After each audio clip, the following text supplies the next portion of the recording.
Okay,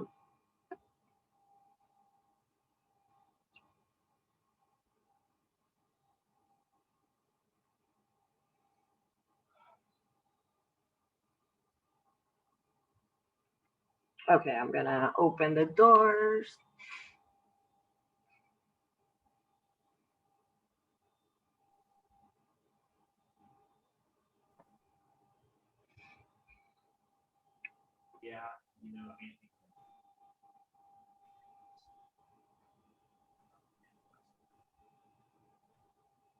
All right, we're gonna allow some time for people to log in and connect. Welcome everyone. Thank you for joining us. We will allow a couple minutes for people to log in. So take your favorite beverage. Sit tight. Thank you for joining us. We'll start shortly.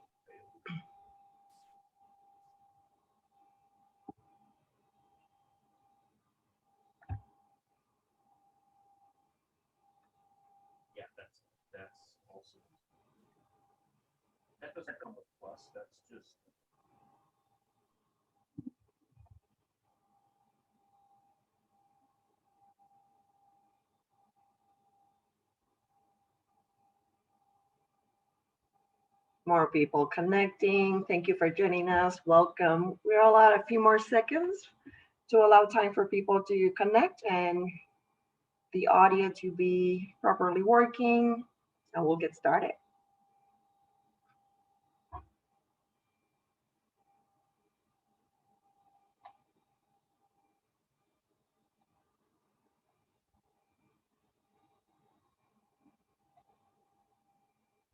All right, here we go. Hello, everyone. Welcome. My name is Maya Cordero. I'm the Director of Marketing and Events here at the Boulder Chamber. Thank you for being with us for this special Launch and Learn at Home series. Today, part 1 of 2, talking about trauma and the grief process in response to the tragic events that happened a few weeks ago right here in our own community. This special Launch and Learn series is brought to you in partnership with our friends at Downtown Boulder Partnership, City of Boulder, Mental Health Partners of Colorado, and the Boulder Police Department. The second part of this series continues tomorrow, also at noon, with the topic Emergency Protocol Preparedness from Boulder for Boulder Businesses. The participants will understand the threat of an active harmer and initiate response options for their business or facility. I'll be adding the registration link in the chat box. For today's presentation, if you have any questions, feel free to add them in the Q&A box. We will have a Q&A section at the end of the presentation. Now, let's talk about trauma and the grief process. I'm incredibly honored to introduce Jillian Morrison with Mental Health Partners of Colorado. Jillian graduated from the University of Denver, Graduate School of Social Work in 2014, and it continues to practice full-time as an adult service mental and behavioral health clinician, focusing on general mental health, trauma, substance use, and addiction-related health conditions. Jillian is also trained as an eye movement desensitization. I hope I said that correctly. And if not, Jillian, please correct me. And reprocessing therapist. Her approach to providing psychotherapy services typically encompasses techniques that are mindfulness-based, trauma-informed, culturally inclusive, and focused on empowerment. Jillian views the therapeutic relationship as a sacred partnership, and everyone's path towards change is unique. Today, she's going to walk us through the grief process and work with us to identify techniques that we can use when we need to adapt. Jillian, take it away.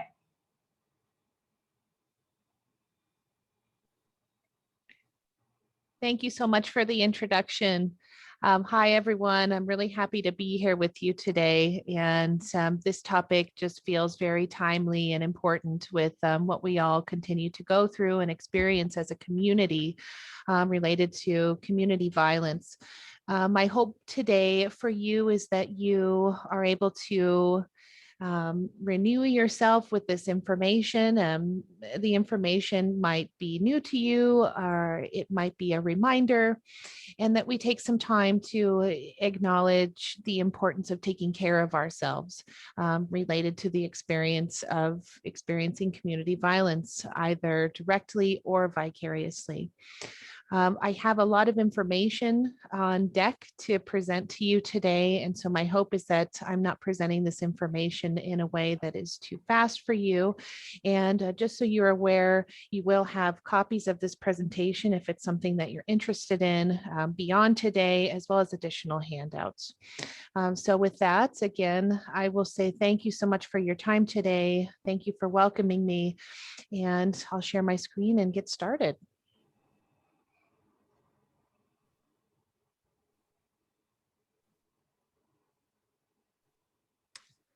Okay, so the framework of our discussion today is resiliency in grief after a traumatic event. And the acknowledgement for today is that locally, we have experienced as a community a tragedy at Table Mesa. In addition to Table Mesa, we continue to experience tragedies as a local, statewide, countrywide, and global community. So we're not only acknowledging the event that happened at Table Mesa today, but the events that continue to occur in our communities related to violence. So what I will be reviewing today with you is a focus on grief and loss. What is grief, coping with grief and common responses? How long does grief usually last typically? What is complicated grief or traumatic grief? What is resiliency and post-traumatic growth? How do we help children and youth after community trauma? And helpful resources and ways of seeking help. So to start us off today, for me as a clinician and a practitioner of mindfulness, whenever I'm introducing a topic that's related to trauma, I also like to make a suggestion that we ground ourselves before we begin the exposure of talking about trauma and violence. And so what I would like to invite you to do today is come with me for a couple minutes and practice some compassion and caring for your body. So think about safety before we begin this practice. Where are you located right now? Are you able to take a pause? Are you able to close your eyes? Are you able to practice a mindfulness moment? If you're able to be safe and practice a mindfulness moment in this moment, please go ahead and do so. So if you feel comfortable, if you're able to close your eyes, what I'd invite you to do is just bring your attention to the present moment and notice the sensations in your body. What we're doing today is a basic body scan. So you may have practiced this in the past. This may be the first time. So the invitation here is to practice being curious about this experience. And you're just going to notice, starting with the tips of your toes, all the way up through your body, through the top of your head, any sensations that come up for you. And as you're doing this, practice breathing in through your nose. Hold and breathe out through your mouth. You're just going to practice some belly breathing, just a couple breaths, and just kind of settling in, noticing sensations from your feet, your ankles, up through your shins, your knees, your kneecaps, through your upper legs, moving up through your pelvic area, into your stomach, your back, all the way up through your spine, into your heart space, in through your shoulders, through your upper arms, elbows, lower arms, wrists, hands, fingers, fingertips. Now moving back up through your neck, into your head, into your face, around your eye sockets. Maybe if you notice if you have that tongue that's pressed up against the roof of your mouth, see if you can open the jaw a little bit, let that tongue relax. Just let your face relax. moving in through your scalp, just noticing sensations. So part of this practice is sensations arise and fall. And so it's kind of like ocean waves moving in and out. We have pleasant sensations, neutral sensations, and unpleasant sensations that are part of paying attention to our body. We also have chatter that happens, or self-talk. So if you're noticing chatter or self-talk, maybe even say to yourself, I'm thinking, just thinking, and then return back to your breath. See if you can be curious about exploring those pleasant, neutral, and unpleasant sensations. Continuing to breathe in and out.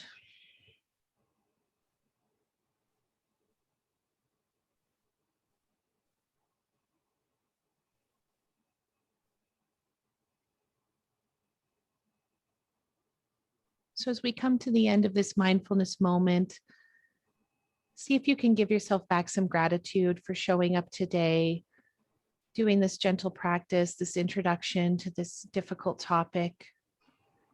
And see if you can practice curiosity through the remainder of this presentation today to simply explore, acknowledge, understand yourself and your relationship to this topic of grief, and community violence, and trauma.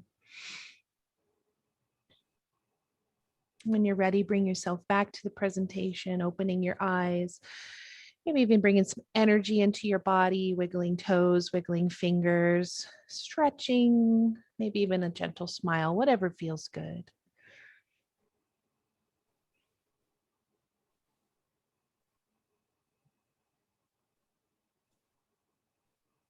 So what is grief?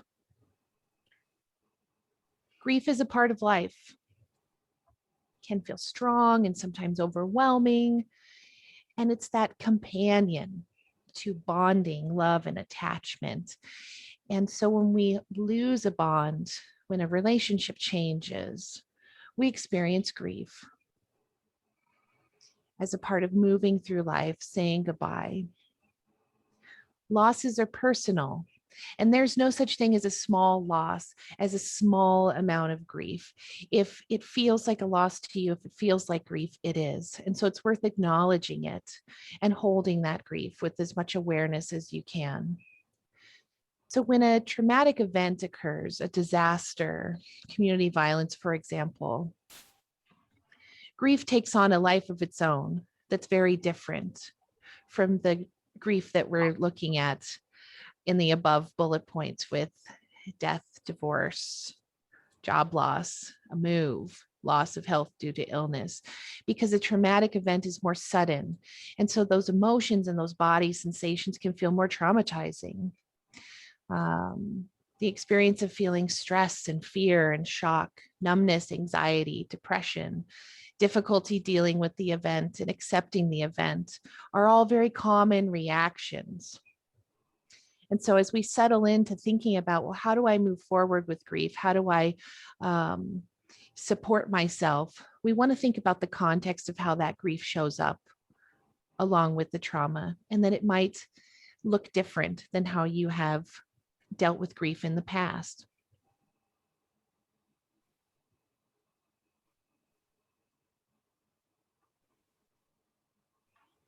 So in discussing grief today, I have this slide that generally talks about 7 stages of grief.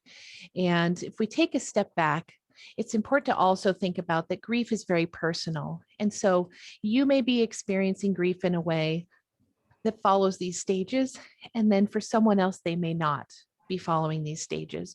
But everyone's way of dealing with grief is unique to themselves. And so we want to practice accepting that.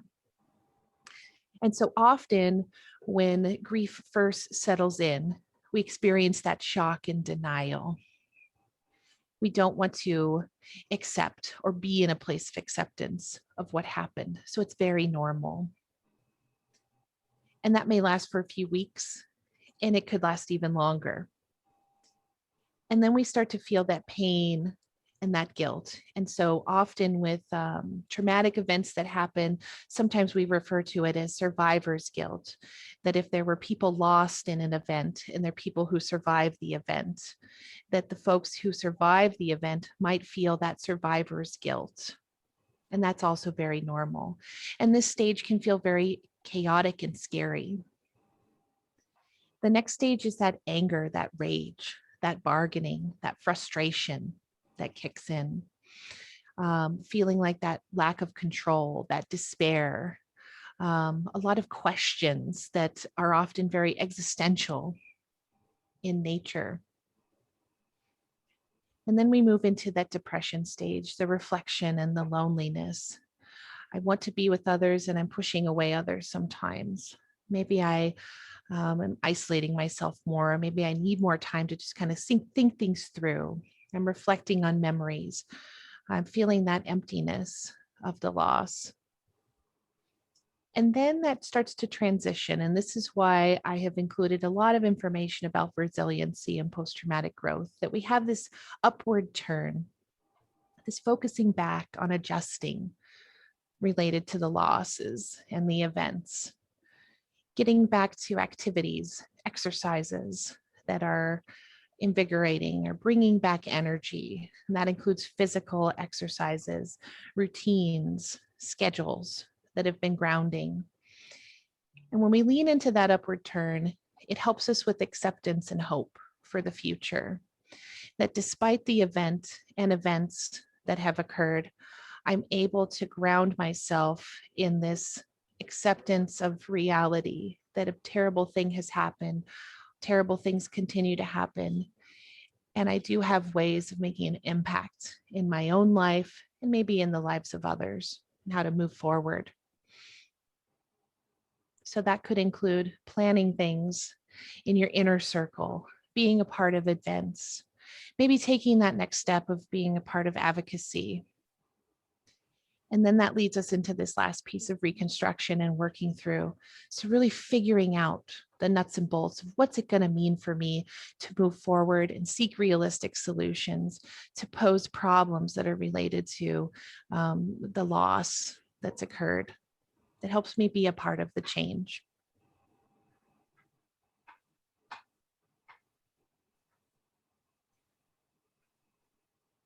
Coping with grief and common responses.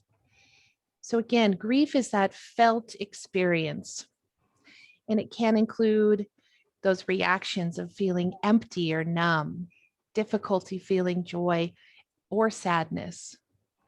It's physical. So we have this mind-body connection, especially when we're talking about trauma.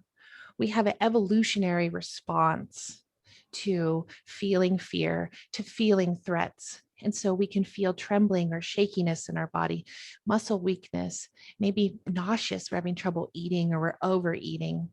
We have trouble sleeping, maybe nightmares, difficulty breathing, our mouth feels dry.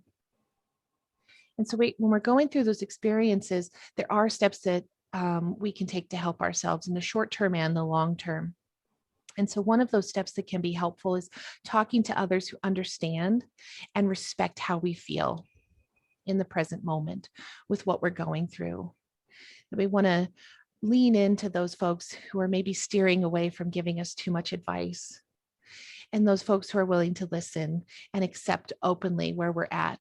And so those types of people can include family members, faith leaders, trusted people.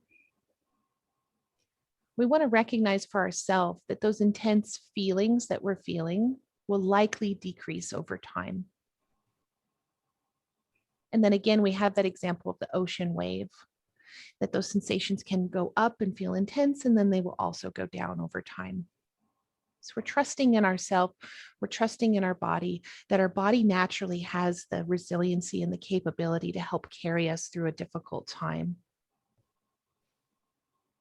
And that we're attending to our needs, our physical needs, our emotional needs, our psychological needs, our community needs, our social needs, connecting with exercise, we're eating those healthy meals, we're practicing getting some sleep. and that we're allowing ourselves to hold two things at the same time.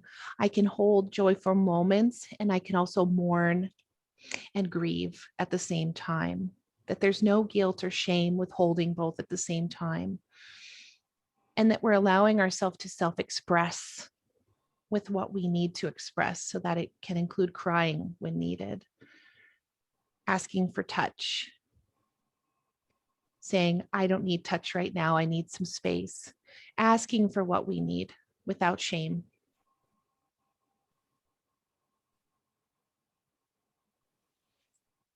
So this image here is one of my favorite images that I like to share with clients often. And it shows the scope and the breadth of our emotions as human beings. And this is just such a small piece. We have so many other words to describe emotions beyond what's on this wheel. But a lot of times when we are experiencing intense sensations from grief and from loss, for example, especially when it's connected to trauma, it can be hard to describe for ourselves. And so sometimes tools can be helpful. So this is an example of a tool that can help with self-expression. The more that we permit ourselves to explore a depth of language for our emotion state, the more we're actually able to give ourselves permission and move with those emotions, to support those emotions without judging or criticizing. So take a moment to see if you can even acknowledge where you might be on this wheel. I would imagine that you're kind of in a space where you're experiencing multiple emotions in very different categories. And that's why it's nice to have the wheel colored also. We can be on all different parts of this wheel.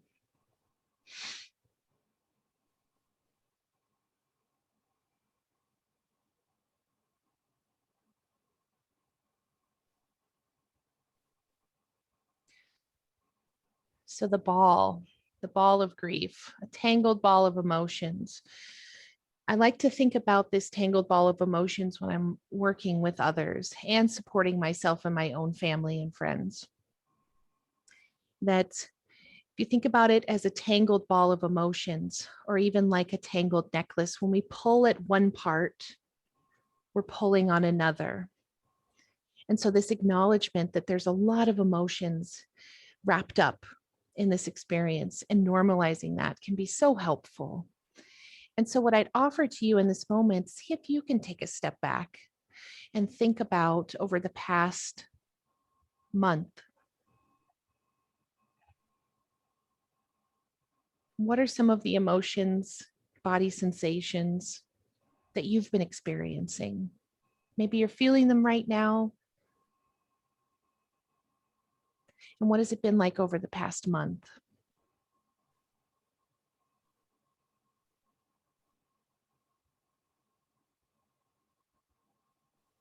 And again, this is an act of self-compassion today during this lunch hour. We're paying attention to something that's difficult, and we're doing that intentionally as a way of allowing ourselves to experience this rather than pushing it away.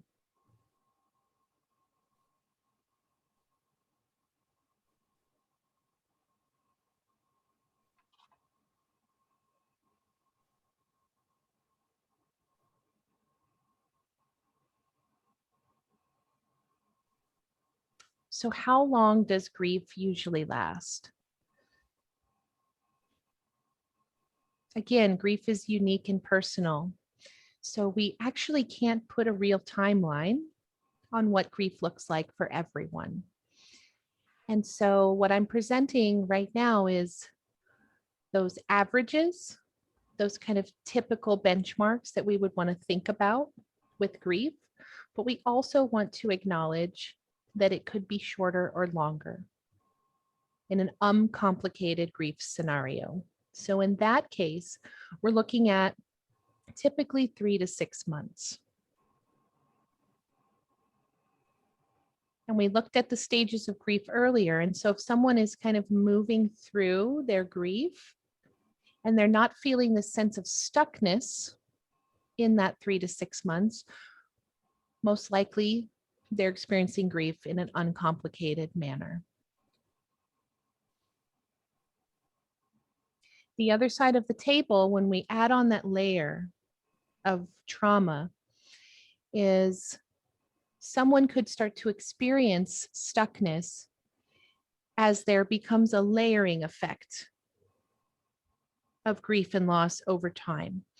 So when it's not just one loss, but it's multiple losses, and I haven't had time to grieve my first loss, and then the next loss settles in, then we start to think about, is this person experiencing a complicated or traumatic grief process?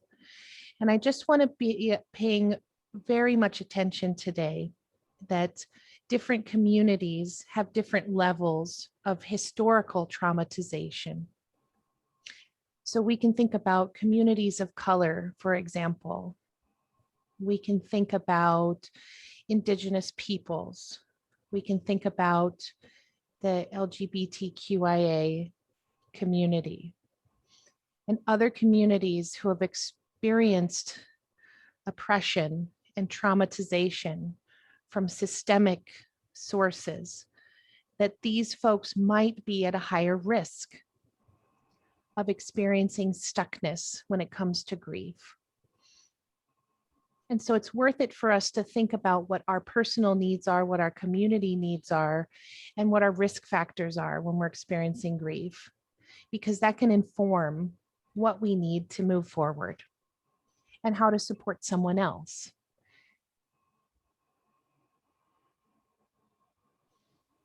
So complicated grief or traumatic grief is that felt sense of that sorrow and anger and that physical experience of stuckness that interferes with the normal process of grieving. It's that feared experience. I have this threat that I continue to have these nightmares. I'm anxious. I just have this felt sense of loss of safety and security in my community. I have this real experience of difficulty meeting my immediate needs. And these components of complicated grief and experiences can delay and prolong my grieving process. It's not allowing for me to get to that stage where I'm able to problem solve or critically think. And so with complicated or traumatic grief, we're looking at something that lasts more than 6 months typically. It can extend over many months or even years. And some of those common symptoms, that felt deep rage, anger, being unable to think about anything other than the loss, some kind of ruminating. It's very intrusive in my mind how these thoughts come up. Maybe I'm escaping or avoiding reminders of the loss or event. Or I'm doing the opposite. I'm overly exposing myself to information. So example, with social media, or maybe watching television, that I'm kind of searching and looking. I'm overdoing it. I have that felt sense of deep loneliness and longing. I'm stepping away further and further from maintaining regular activities or fulfilling my responsibilities. I'm feeling more and more bitter about life in general. My worldview is changing. And I'm unable to hold those emotions we talked about earlier, that sadness and that joy. That joy is fleeting more and more and more. It's hard for me to even remember to be happy when I'm with my loved ones or trusted people in my life. And more as that threat sets in, I feel distrustful of others. And maybe I even feel distrustful of myself.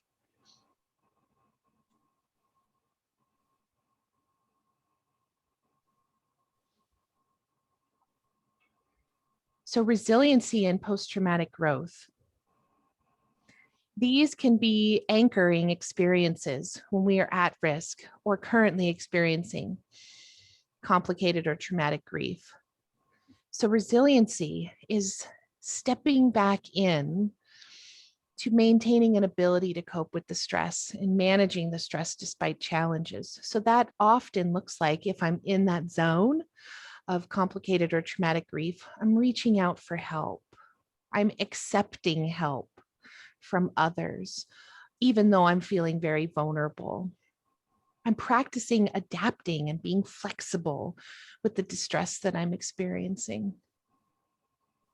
And I'm thinking about ways of getting connected again, becoming actively involved, and often grounding myself in my culture, thinking about how my culture can support me and hold me through this time, connecting back with my values, thinking critically in a reflective way of the situations that have happened, and identifying my strengths and how I survive that situation, how I'm getting through that situation ongoing. I'm thinking about ways of building skills to grow and access resources so that I can identify my needs. And that's where that critical reflection is so helpful, because if I'm critically reflecting and I'm living in reality about what my needs are, then I can better identify steps for moving forward, or I can tell someone else and they can help me navigate that as well. And that supports this foundation of post-traumatic growth. So I love this quote. We don't bounce back from challenges, we bounce forward. So we're going through this experience and these experiences, and we're changing. And so how we change is that we continue to connect with relationships. We explore ourselves, and we acknowledge that we can experience an enhanced sense of self-worth despite the traumas that have happened or continue to happen. We can make meaning in everyday experiences. We can embrace our natural response to the traumas that have happened. And again, I mentioned earlier, we can practice trusting that our body knows what to do and giving ourselves permission to lean into that. And part of this is sharing in brave spaces. We talk about safe spaces, but we should talk more about brave spaces. Bravery steps in, and we can practice self-disclosure constructively. So what do I really need to talk about right now? Maybe that I don't want to talk about, but it's going to help me move to the next step. It's going to help me develop myself and identify my strengths and figure out what my needs are. That's real bravery. And that helps me find my strengths again and become connected with them again, and really activate and turn on behaviors that support my strengths, so that I'm not only thinking about my strengths, I'm practicing showing my strengths to myself and to others.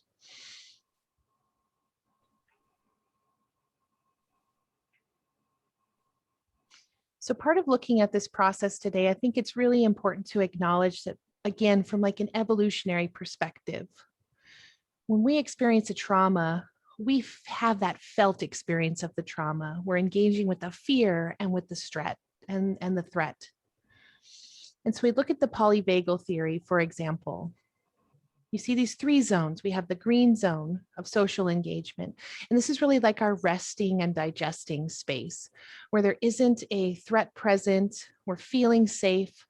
We're able to engage with the front part of our brain, which is where problem solving, critical thinking lives. We're feeling calm and settled. When a threat is present, our body responds and gets us into this sympathetic nervous system response, which is where we're not resting and digesting anymore.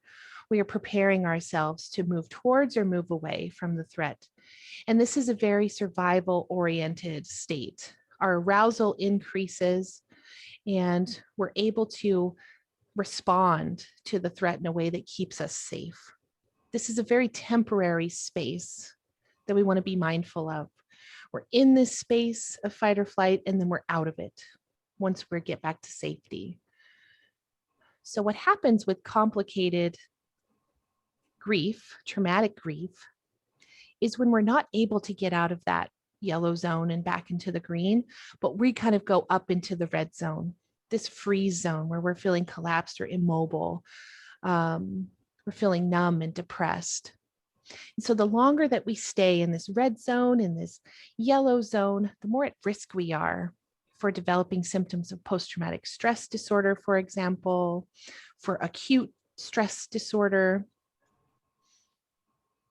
And so the more that we're accessing the skills that I've been mentioning today with connecting with others, seeking safety through experiences, accessing our strengths, acknowledging how we can get safe when we're feeling unsafe in our community, it allows our body to ride this wave and become more deactivated.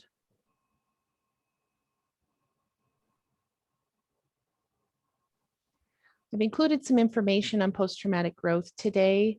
I would encourage you to take a look at this video after today if you have an interest in post-traumatic growth, in polyvagal theory. So not only today are we talking about helping ourselves as adults in a community, but we have children and youth in our community who are also needing our support right now. And so remembering that our foundation is supporting ourselves, the more that we support ourselves, the more that we can support others, including children and youth. And so generally, some of the things that we can do to support children and youth include paying attention to their needs, being a good listener. And so being a good listener means being fully present. Am I attending to them using eye contact? Am I getting on their level rather than standing over them? Am I allowing them to ask questions and accepting whatever questions are coming up for them? I'm practicing encouraging them to see the good that can come out of these traumas. So examples are heroic actions, family and friends who can help, supporting people in the community by maybe writing letters to those people who've been hurt, and sending notes to people who have helped. Letting children know that they are not to blame when bad things happen. And understanding that our own commitment to ourselves and taking care of ourselves can support children because we're really being role models. We have neurons in our brain called mirror neurons. And those mirror neurons are intended for us to mirror one another's behavior. So if I'm feeling terror and I'm yelling and displaying violent behaviors, that's what I'm teaching children as a way of coping with trauma. And so I want to be able to take a step back from that and remind myself that the more I practice calming, tuning into myself, that's what I teach my child to do as well. And so it's modeling that self-care, setting routines, again, getting back to eating healthier meals, getting enough sleep and exercise, taking deep breaths to handle stress.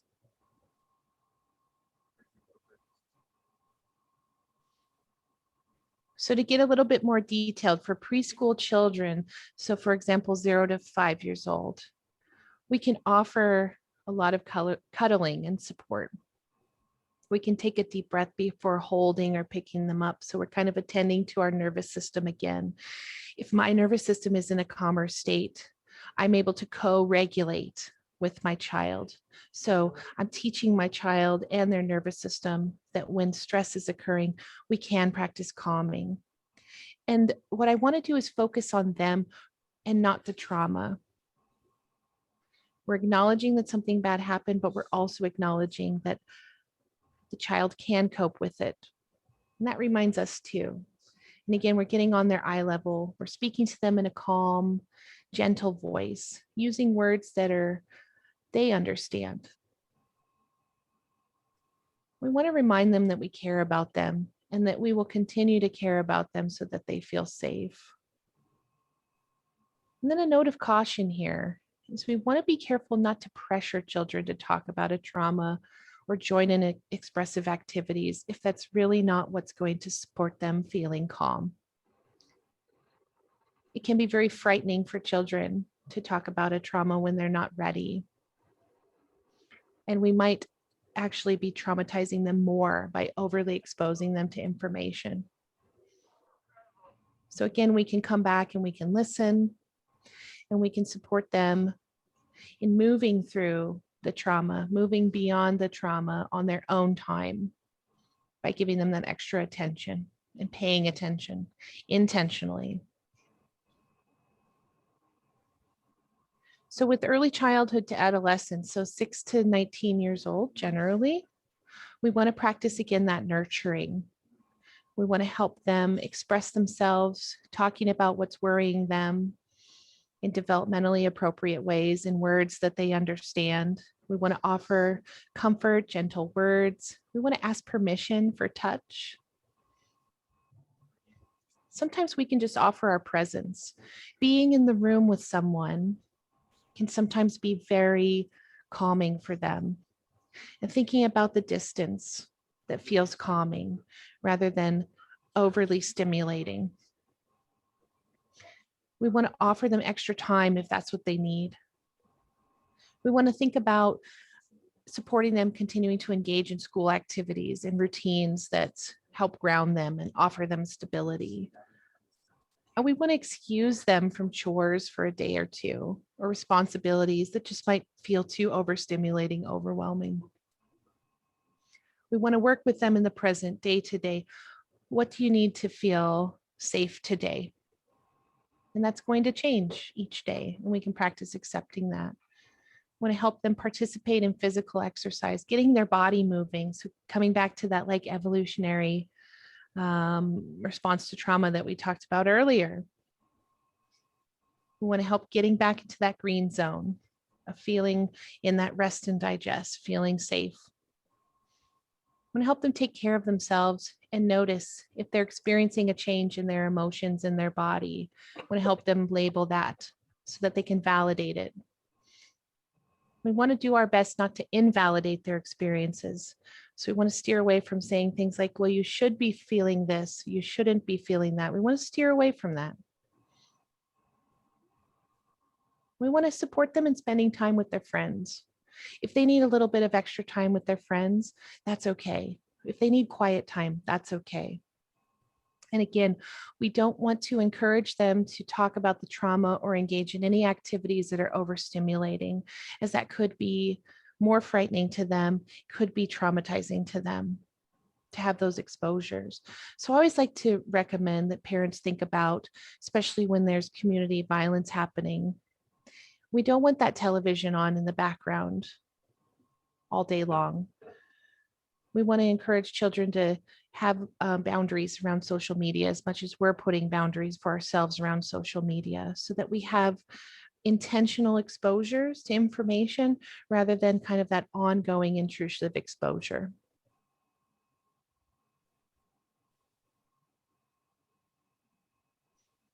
So self-expression can be such a wonderful experience when we're talking about healing and grieving, that creativity in general can often be such a valuable outlet where words end, creativity begins. And so the 4 tips I have on here to consider is, first and foremost, think about engaging in your own cultural practices, rituals, and experiences and activities that ground you and your family in your community and help you feel connected. Think about place and space. So physically going to a space like a memorial site or participating in a memorial service. You know, these days during the pandemic, we have less access to places and spaces which can put us in a vulnerable zone for complicated grief. So we want to think about being creative about place and space. How can we access place and space to help us express ourselves? Can we go to a virtual service? Can we join a virtual grief support group? Journaling. Grief journaling can be so powerful as an outlet. It's a way of getting those thoughts out of your head, putting them on paper, writing down those emotions, maybe using that emotion wheel just as a way of kind of seeing for yourself where you're at.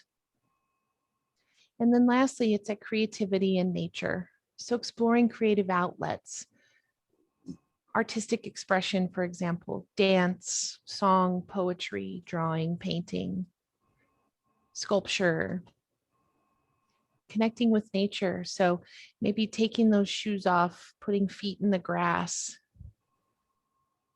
finding ways of surrounding yourself with something that's beautiful while you're feeling that pain.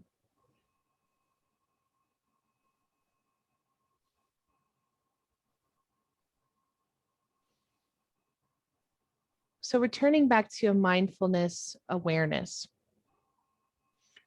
Dr. John Kabat-Zinn is a psychologist that brought mindfulness-based stress reduction to the United States. And one of his famous quotes is, "We want to practice paying attention on purpose in the present moment, non-judgmentally." And this practice allows us to cultivate a life of intention, of paying attention and shaping an attitude that helps us respond to life's experiences with more curiosity, more openness, being less judgmental and critical of ourselves. And that allows us to move through experiences with more openness.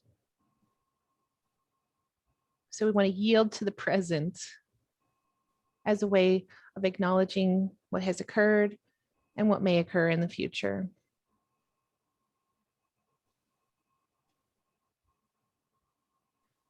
So to help you along with this process, there's a lot of mobile apps these days that are very helpful. And I think that the Veterans Administration has done a great job offering a lot of wonderful free resources. And so I've listed some of those here today for you, if you're interested. On the left here, we have a mindfulness practice app. And then there's the virtual hope box, which is also a suicide prevention application, which is very helpful. There's a post-traumatic stress disorder coach app, as well as a family coach that's focused on post-traumatic stress symptoms.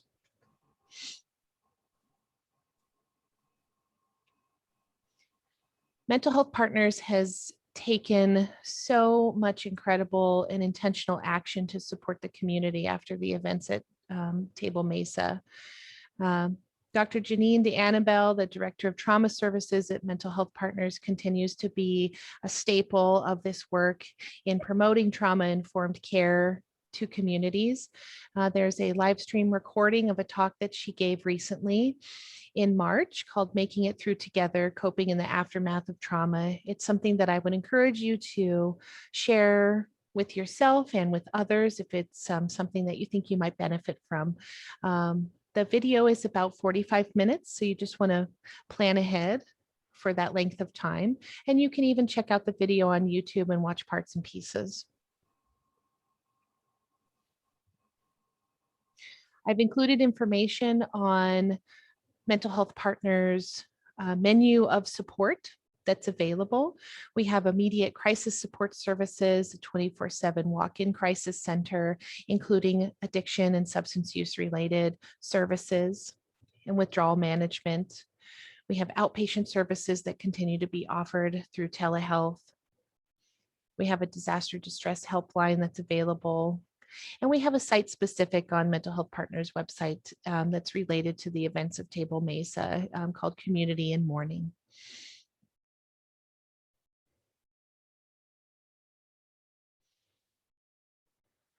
This right here is showing you information directly related to the Table Mesa incident.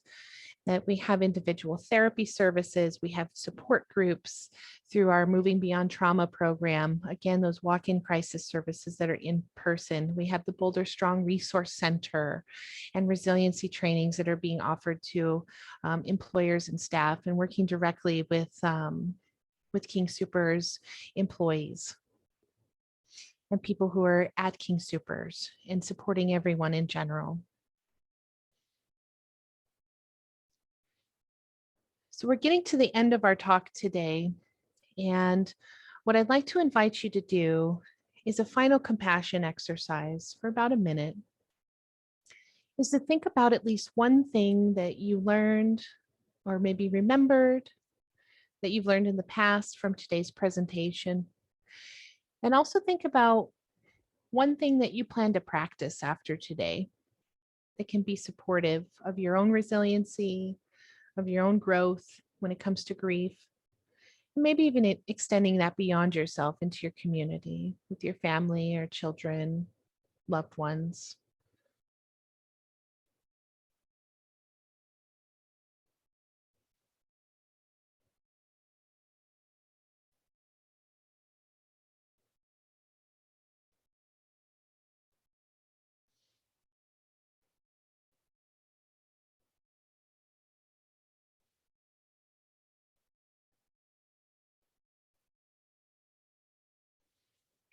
So for today, this includes me providing you with my information. I have the website for MHP listed on this slide. There's also the Community and Mourning website that you can access for more information. We have our inquiry and registration line. If you're interested in connecting for yourself or for others for further services, you can contact MHP at 303-443-8500. And I'd like to thank you for being here today and for listening in. And I truly hope that this was helpful for you. And so with that, I think we're going to switch over to our Q&A portion of the presentation today. I'll go ahead and take my slides down. If anyone has a question, please feel free to add them to the Q&A box or to the chat box so we can go through them.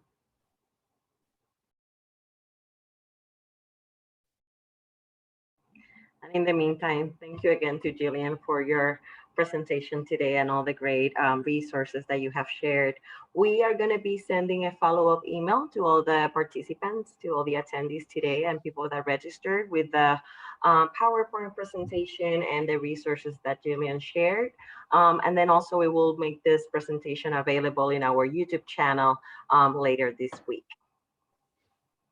Jillian, we have a quick question here. Are the services available in Spanish? Yes, we do have bilingual therapists and clinicians that are available at Mental Health Partners. So if that is something that someone is interested in, is Spanish-speaking services, we do have that available in addition to using a language line services for translation. Fantastic. And the presentation for tomorrow, the second part of this series, the emergency preparedness protocol training, also will have, the presentation will be in English, but we'll also have resources in Spanish as well. And again, the link to register for that second training is on the chat right now. It's tomorrow, Wednesday at noon as well. Any final questions before we wrap up here for the day?